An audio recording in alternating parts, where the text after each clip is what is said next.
Assalamualaikum warahmatullahi wabarakatuh.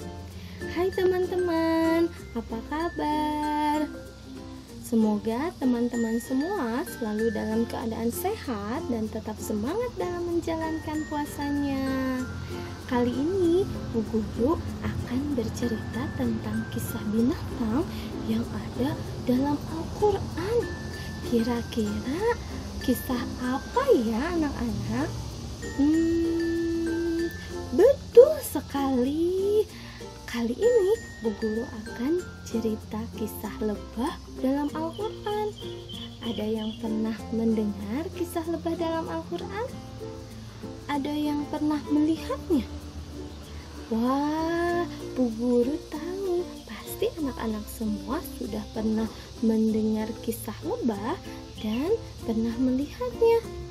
Kalau begitu, siap-siap untuk menyimak ya. Anak-anak sudah siap? Sudah siap belum? Baiklah, kita mulai ya. Lebah termasuk salah satu binatang yang disebutkan dalam Al-Quran. Bahkan surat yang ke-16 dinamai dengan surat An-Nahl, yang artinya lebah.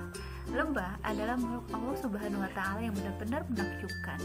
Jika diamati kelompok lebah, maka di sana tersusun sistem kehidupan yang rapih dan terpimpin. Sekelompok lebah biasanya dipimpin oleh seekor ratu. Nih, fisik seekor ratu biasanya lebih besar dibandingkan dengan yang lainnya. Tapi semua lebah akan taat dan patuh pada ratunya. Lebah sama halnya seperti manusia yang pekerjaannya dibagi-bagi sesuai dengan kemampuannya.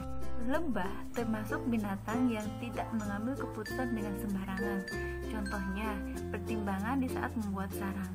Lebah membuat sarang yang memiliki ruangan yang bermanfaat, sehingga tidak ada tempat yang sia-sia. Lebah adalah serangga berbulu dan bersayap empat, hidup dari madu kembang. Allah memberikan kemampuan kepada lebah untuk memakan berbagai jenis buah-buahan dan untuk mencari jalan yang dimudahkan oleh Allah sesuai dengan kemauannya, baik itu di udara, di darat, di lembah maupun di pegunungan. Lalu kembali lagi ke sarangnya tanpa tersesat. Siapa yang pernah melihat lebah mencari makanan? Pasti anak-anak sudah pernah melihat lebah sedang hinggap di kelopak bunga. Bagaimana cerita selanjutnya? Lebah juga mengeluarkan madu dan di dalamnya terdapat obat untuk manusia.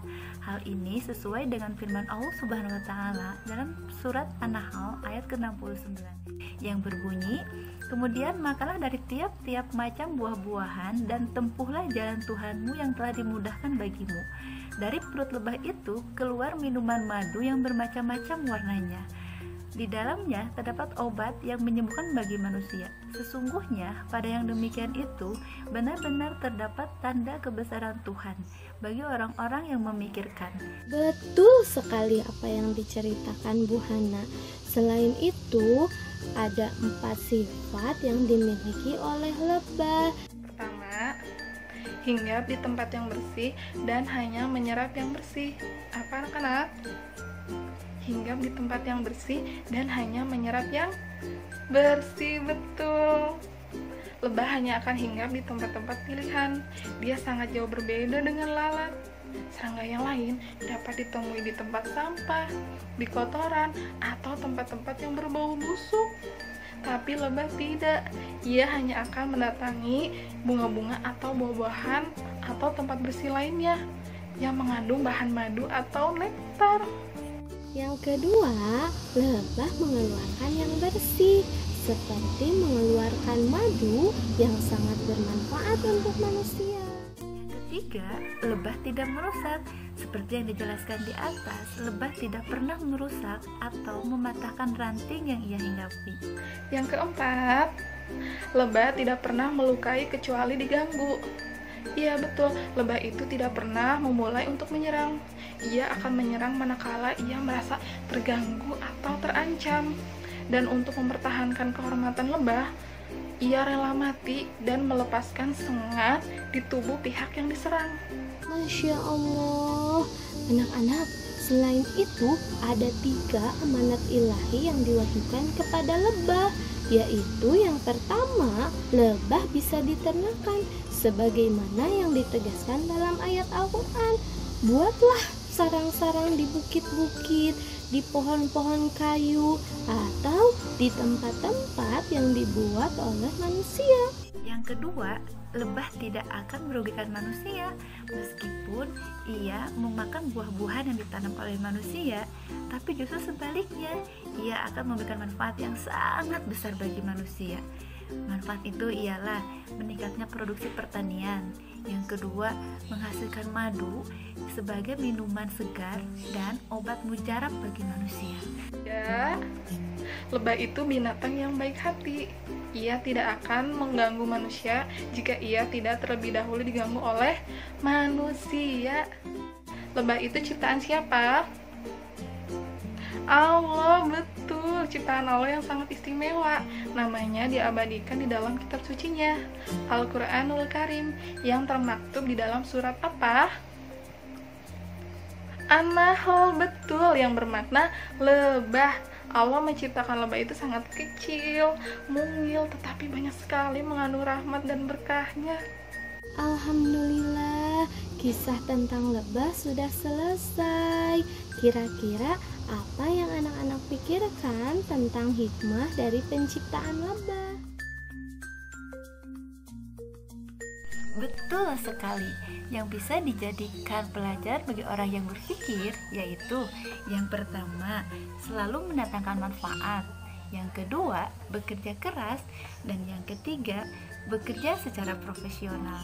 Yang keempat, bersatu padu dan tidak pernah bercerai-berai.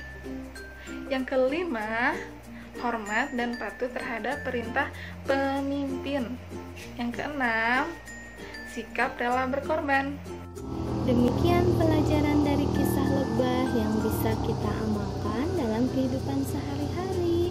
Itulah karakter-karakter lebah yang patut ditiru oleh orang-orang mukmin.